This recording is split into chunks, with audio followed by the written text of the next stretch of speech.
How are we doing, folks? Thanks for joining me for yet another charity upload. It's the night after my blank full moon in the car park episode. I've come back and I've come in a swim that I think a certain angler that I know on here will be interested to see how I'll get on. So I'll spin you around and show you where I've gone, and yeah, let's get on with it because it's only a quick overnighter again. So I've come in a peg that they know as Big Oaks. A mate of mine, Danny, likes it in here. He's done quite a few nights in this peg, had a bit of success out of it. He seems to enjoy this spot, so while he's in Spain holidaying it up, I'm going to quickly poach it out, nick a couple of high 30 commons out tonight, and then bug off back to work, and he'll be none the wiser till he watches my video. Can't see that one happening, can you? Watching the video maybe, but high 30 commons, definitely not. I'll just settle for anything. The reason I've sort of come in here is round an island, you're always in with a shout. Fishing setup's going to be very simple. 3 singles put to the island, no bait, no nothing. You don't need any bait for a quick overnight around an island, I don't think. Just 3 of the old dumbbells with some pace wrapped around it. That's it. So I'm going to get, you'll see, just setting the old marker setup up because I can't even remember the last time I fished this swim, years and years ago. Don't know any wraps or nothing yet, so I've got to sort all that out. I'm going to get some rods out, get the house up, and chill out for the evening. But I will bring you back ready to show you the rigs, etc., and the actual casting in. So I'll see you when I'm sorted. Let's take you through the rig setup and hook bait choice, because all 3 rods are going to be fished like this. So 6 inches of the old KORDA dark matter sinking braid that they do, the tungsten stuff, or the dark matter stuff I think it's called. It does actually sink. One of their tungsten anti-tangle sleeves. That comes down to a normal rig ring blowback setup on a size 5 Thinking Anglers wide gate curve point hook. And how well it shows it, I don't know, but trust me, I've proper sharpened that hook. And then hook bait. It's sticky baits, manila dumbbell in 16mm with a mainline diamond white wafter in 12mm, but you can clearly see they're not white. There is 7 different types of goo in there. I can't remember exactly what I've put in there, but there's definitely an almond, there's definitely a pineapple, and there's definitely a banoffee. And a plum. I got sent out a bottle of plum goo by the same person who sent me some of their pellets out, and that was a proper nice goo. I would actually buy that myself straight away, that plum one. It was a very good goo. I have poured some in here, and I've poured some in my pellets, so haven't actually properly tested it either, so catch a £40 common on that tonight. That'd be good, wouldn't it? And then to finish it off, manila paste. So I'm just going to wrap the hook bait in paste. All 3 rods are going to have that on it, and then we're just going to put 3 of those to the island. So let me get a rod wrapped up and let's get one in.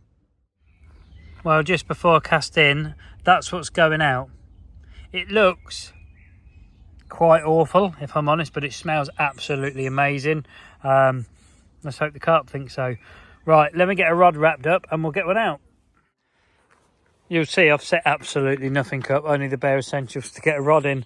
So I've got 1 rod on there, 14 wraps the right hand one's going, so that should sort of end up, if I zoom in, there's like a little sort of alcove bit, maybe you can see it there. I want to land it just in there, so let's hope it goes right and I don't stuff it in the tree, because I have nothing over the hook point. So fishing to an island with nothing around your hook point, maybe not the smartest move, so you've got to trust your clip on this occasion, haven't you? So let's get you on the stand and let's see how this goes. Okay, I've zoomed you lot right in, so hopefully you'll see the rig go in. No doubt Dan will be watching, going, go on mate, get it in the tree, get out my bloody swim. Let's hope that's not the case and it goes in first time. So keep your eyes peeled and let's see how badly this goes.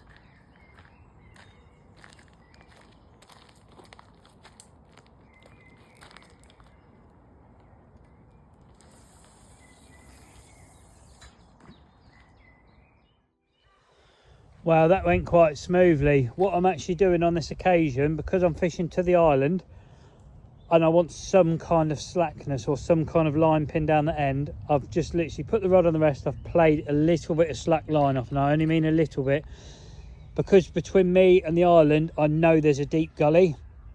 what's going to basically happen here is the weight of the line is going to pull down and try and sink in that gully. It will tighten back up here, so it will look on the rod as if I'm fishing a tightish line, which in effect I am. But also the island side where I've just cast, that will be getting pulled down.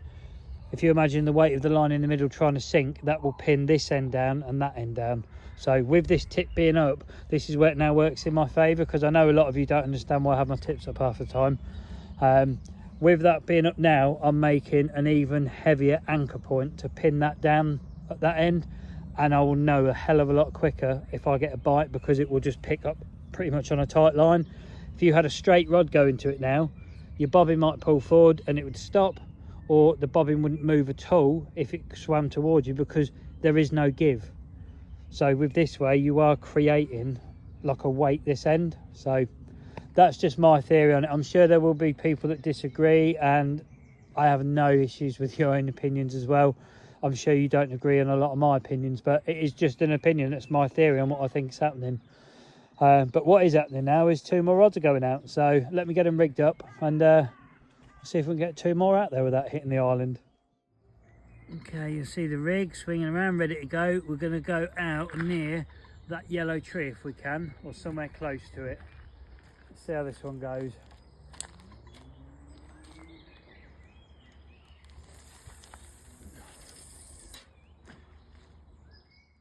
There's rig number 3, all ready to go out. This one, and when I zoom in, you'll see there's an orange buoy I'm going to be fishing to. This one is not going to drop as close to the buoy, or to the island I should say, as the other 2 rods, purely because my right hand rod that I'm fishing tight to the island, that's cutting off the middle rod. Fish come round from the right, from my right hand side, the right hand rod is cutting the middle one off. So if I then go put this left one tight to the island, again I'm cutting the middle rod off. I may as well not even have it out there. So this one I'm gonna fish like half a rod length back, so it will fall short, and it's not a miscast, it's deliberate, purely just so the fish can come round from that way. If they don't want to stop and have this bait, they can carry on and hopefully bump into one of the other 2 rods. That's my thinking. Who knows? Let me zoom you in, let's see what happens with this one.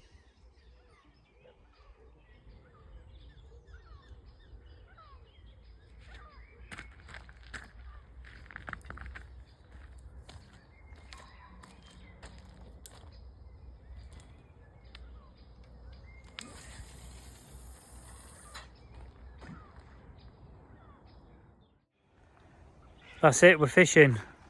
I'm going to start doing this more often, getting me bloody rods in before I set the house up, because you'll see nothing's moved. I've just had my tackle box out for my file, which the clamps on the bloody floor, hook baits, etc.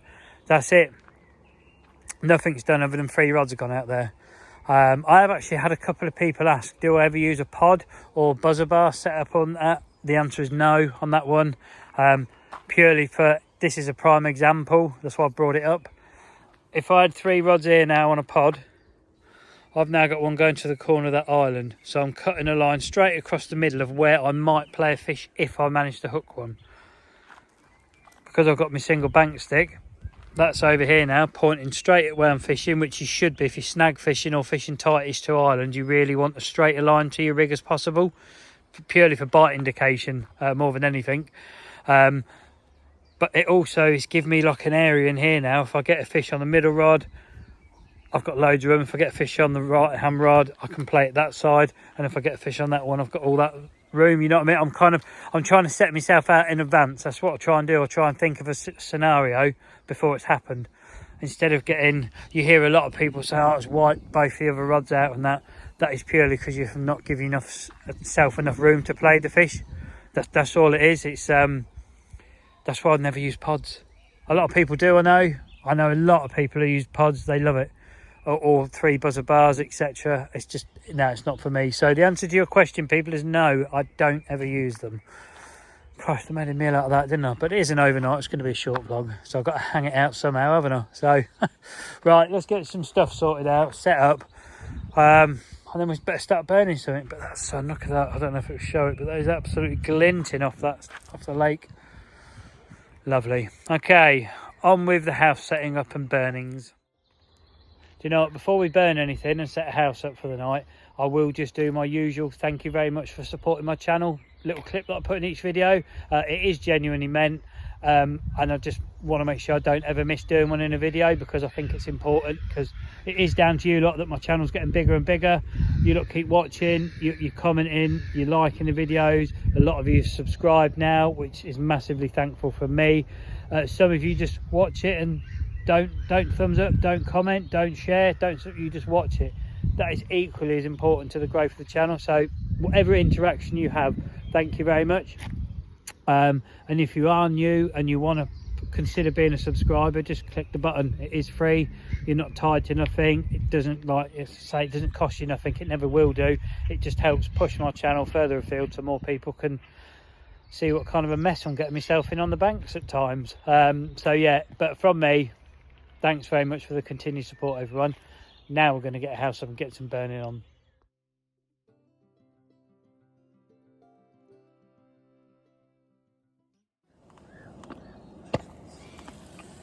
That's it. Nice burnt steak for tonight's burningness.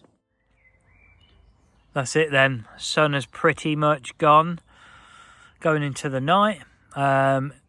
It's just before 9 o'clock. So that gives me 10 hours to catch carp. Yeah, not long is it, but it's long enough. So let's hope.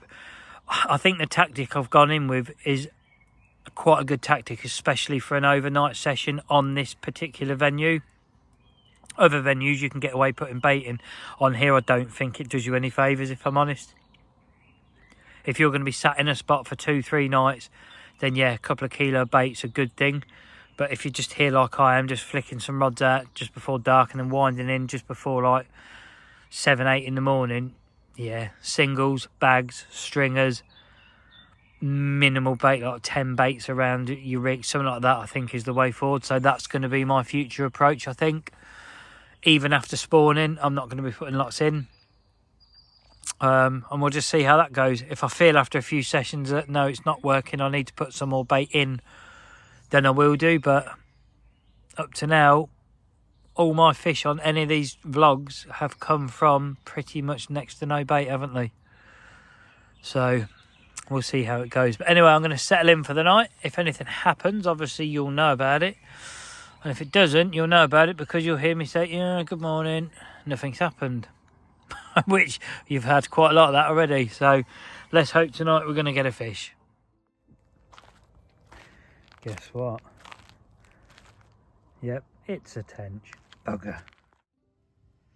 Well, I don't think you'll be able to see anyway, but after sorting that tench out, I thought, right, I'm going to lean the rod up on the bivvy. I'm not going to put it back out tonight. And I thought, no, wrap it up, trust your clip. I know it's dark, but that's what I've done the wrapping up for earlier. So I wrapped it up, and as I was doing that, the right-hand rod went. Guess what? Another bloody tench. So that's 2 tench I've had now. So I was down to 1 rod now, and I'm like, right, okay. So I've re-wrapped both rods. Both have got fresh rigs on, put fresh paste on, and both went out absolutely spot on in the dark. I should have actually filmed casting in the dark, because a lot of people, they seem to struggle with being confident with it, but it's no different to casting in the light. If you're clipped up, you're standing in the same position, you're throwing it in the same direction, and if you're clipped up at the same amount of wraps, it will stop at the same amount as it did in daylight. It's just you can't see it, it's dark.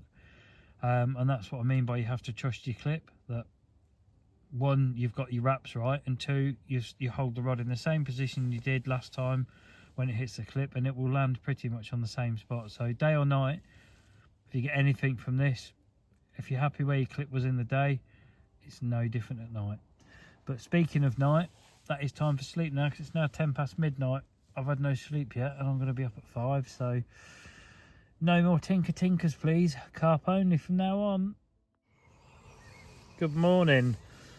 No carp to report, unfortunately. I did have another tench during the evening on the middle rod. I didn't bother like videoing it. I just unhooked it, put it back, and recast it back out again.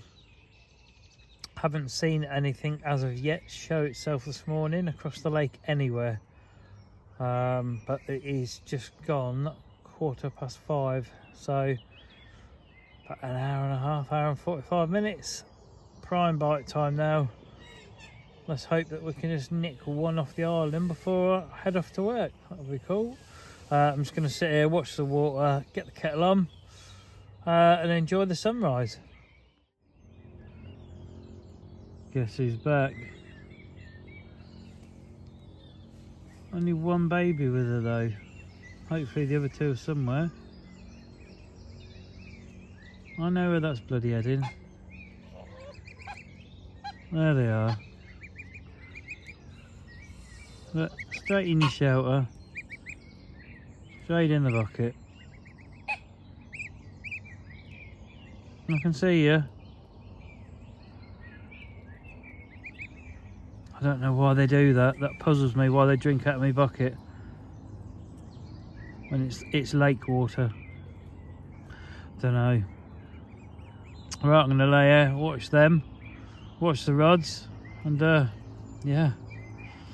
Hope that something happened this morning, but I've got to be honest, this is looking doubtful again, but at least I'm here, I'm having a go. And that's all we can do, innit? Somewhere like this, you just have to keep plugging away at it. That's going to be 2 more blanks racked up really quick, I think, after the old Little Oak session, but you never know. Just packing my old bivvy light away.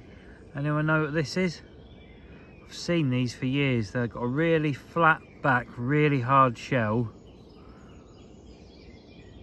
And yeah, they just look a bit dangerous, don't they? So I'm going to put him in the bush. But yeah, if you know what it is, let me know in the comments, because yeah, all these years I've seen these, have no idea what they are. That's it, I've packed everything away that I can pack away, except them. They're the last things to come in. They've got as long as it takes to finish that, and then that will be another successful blank racked up. Fortunately, a lot of you are commenting saying, mate, we enjoy the blanks, it's genuine, it's real. That's handy for me because there's going to be quite a few. Being realistic, if I can get another 10 fish out of here before the end of the season, I will be made up. And I'll be doing quite a few nights, so there's probably going to be another 40 nights I'll probably do on here this season. I know that sounds a lot, but you soon rack them up. At the minute I'm doing 3 or 4 a week, so 40 nights isn't a lot to rack up really. But yeah, kind of, if I can get a fish 1 in every sort of 3/4 nights, you know, that I'll be happy with that. That's quite reasonable on here. And I'm hoping that these are actually showing you, if you decide to look at maybe becoming a member on here at some point in the future, what you can kind of expect. Because a lot of people that do vlogs on syndicates, they only really show you when they've had results, and I don't think that's right. Because a lot of people don't realise just how much blanks go into that one capture, you know. So at least with these, I appreciate you are watching a lot of blank uploads, but you're actually seeing how my season genuinely is for me. Some people have it easier, some people have it a lot more difficult. I'm having it however I'm having it, you know, that's it. What happens, happens. But what is going to happen now is those rods are coming in and I'm off to work. So I'll see you in a moment for an outro. So that's it. Time to go back to work with my tail between my legs again. Never mind, it's all good fun. The sun's just peeping through there, that way. Again, thanks for watching. Like I say, there is going to be a lot of blanks, so I do advance warn people. I've said it in a few now. There is going to be a lot of these are going to be just burning and camping with no fish. So I appreciate if that's not for you, but if it is, thanks very much for sticking around. And like I said earlier, thanks again for the continued support. It is massively appreciated. Remember, thumbs up if there was anything in this video you like whatsoever. Massively helps me out. And if any of you newbies want to stick around, please remember just to click subscribe. Again, that massively helps me out. But until next time, if you're out and about, be lucky. I hope you catch whatever you're after, and I'll see you on the next vlog, which I'll be making this evening. So yeah, hope you check it out. Until then, take care.